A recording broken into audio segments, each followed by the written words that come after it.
31 जुलाई 2026 football ने अपने सबसे बड़े लेजेंड्स में से एक को अलविदा कहा। सिर्फ एसी मिलान ही नहीं, सिर्फ इटली ही नहीं, पूरे फुटबॉल वर्ल्ड ने फ्रैंको बारेसी को याद किया। हर जगह ट्रिब्यूट्स थे, हर जनरेशन के प्लेयर्स उनके बारे में बात कर रहे थे। लेकिन अगर आपने फ्रैंको बारेसी को कभी लाइव खेलते नहीं देखा, तो शायद आपके दिमाग में एक ही सवाल होगा, आखिर एक डिफेंडर को इतनी रिस्पेक्ट क्यों मिलती है। आज हम उनकी पूरी बायोग्राफी नहीं देखेंगे। आज हम समझेंगे कि फ्रैंको बारेसी सिर्फ एक फुटबॉलर नहीं थे, वो एक ऐसे प्लेयर थे जिसने डिफेंडिंग का मतलब ही बदल दिया। आज के फुटबॉल में जब हम सेंटर बैक्स की बात करते हैं तो सबसे पहले स्पीड की बात होती है, फिर स्ट्रेंथ, फिर हाइट और फिर एरियर एबिलिटी। हम एक्सपेक्ट करते हैं कि वर्ल्ड क्लास प्लेयर्स जो डिफेंडर्स हैं वो फिजिकली डोमिनेंट होंगे, लेकिन फ्रैंको बरेसी की कहानी यहीं से अलग होती है। वो सबसे लंबे नहीं थे, सबसे फास्ट नहीं थे और देखने में बिल्कुल भी इंटिमिडेटिंग डिफेंडर नहीं लगते थे। अगर से फिजिकल प्रोफाइल देख के प्रिडिक्शन करना होता तो शायद कोई नहीं कहता कि फुटबॉल हिस्ट्री के ग्रेटेस्ट डिफेंडर्स में से एक बनेंगे। लेकिन फुटबॉल का एक ही रूल है जो बहुत लोग भूल जाते हैं, कि बॉल प्लेयर से तेज चलती है और दिमाग दोनों से तेज चल सकता है। यही फ्रैंको बरेसी की असली सुपर पावर थी।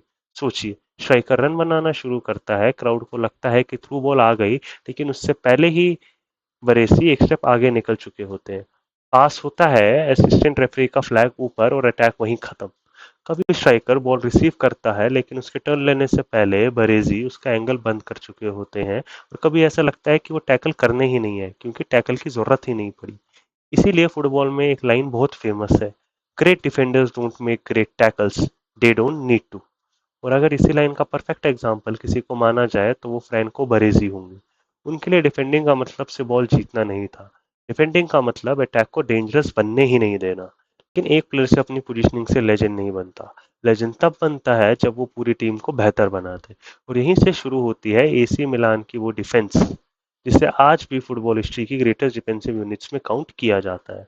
रेगो साकी के अंदर मिलान सिर्फ डिफेंड नहीं करती थी, मिलान डिफेंड करते वक्त अटैक करते थे। उनकी डिफेंसिव लाइन बहुत ऊपर खड़ी होती थी, ऑफसाइड ट्रैप ऑलमोस्ट परफेक्ट होता था और चार डिफेंडर्स एक ही प्लेस की तरफ मूव करते थे। अगर बरेसी एक कदम आगे बढ़ते तो बाकी डिफेंडर्स भी उसी सेकंड मूव करते। अगर वो लाइन होल्ड करते तो सब होल्ड करते और जब वो सिग्नल देते तो पूरा डिफेंस रिएक्ट करता। ये देखने में काफी सिंपल लगता है, लेकिन एक्चुअल फुटबॉल में ये एक्स्ट्रॉर्डनरी होता है, क्योंकि एक डिफेंडर की छोटी सी गलती पूरी डिफेंसिव लाइन तोड़ सकती है। बरेसी की लीडरशिप का लेवल इतना हाई था कि उनके आसपास के डिफेंडर्स भी और बेहतर दिखते थे। इसी डिफेंस के हिस्सा थे पोलो माल्दीनी, एलेसांड्रो कोस्टा कुर्ता और मोरो टसोट्टी। लेकिन इस पूरे यूनिट का लीडर फ्रैंको बारेसी थे। अगर आप उनके ओल्ड मैचेस देखो तो एक और चीज नोटिस करोगे, वो कभी चुप नहीं रहते थे। कॉन्स्टेंटली टीममेट से बात करना, हाथ से सिग्नल देना, किसी को पुश करना, किसी को कवर के लिए बोलना, ये सब उनके गेम का नॉर्मल हिस्सा था। कैप्टन बनना सिर्फ आर्मबैंड पहनना नहीं होता। कैप्टन वो होता है जो प्रेशर के बीच में भी दूसरे 10 प्लेयर्स को कॉन्फिडेंस दे, और फ्रैंको बरेसी वैसे कैप्टन थे।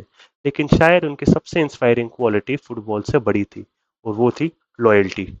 आज फुटबॉल में ट्रांसफर्स नॉर्मल है, बड़े कॉन्ट्रैक्ट्स, नए क्लब्स, नए प्रोजेक्ट्स, ये सब गेम का पार्ट है। लेकिन फ्रैंको बरेसी ने अपना पूरा प्रोफेशनल कैरियर सिर्फ एसी मिलान के साथ बिताया, और सिर्फ सक्सेसफुल मिलान के साथ ही नहीं, मुश्किल मिलान के साथ।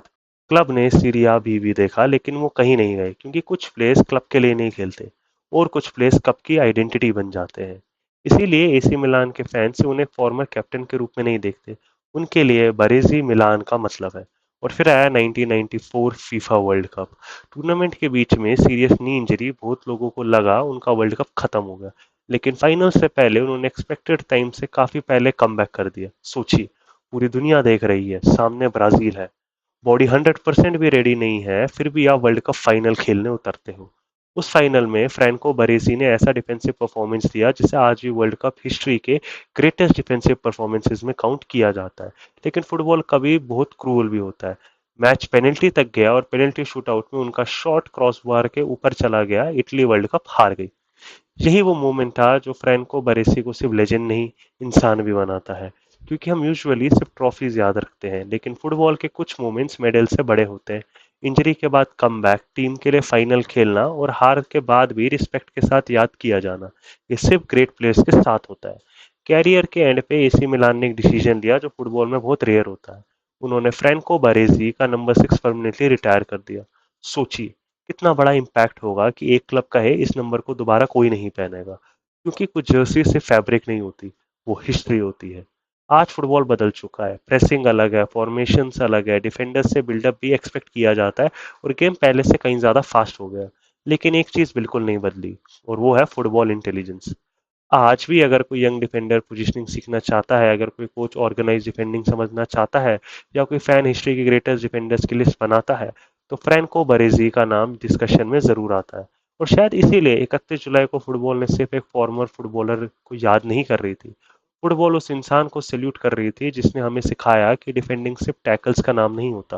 डिफेंडिंग एंटीसिपेशन होता है, कम्युनिकेशन होती है, लीडरशिप होती है और सबसे बढ़कर इंटेलिजेंस होती है। लेजेंड्स गोल से याद रखे जा सकते हैं, स्किल से याद रखे जा सकते हैं या ट्रॉफी से याद रखे जा सकते हैं।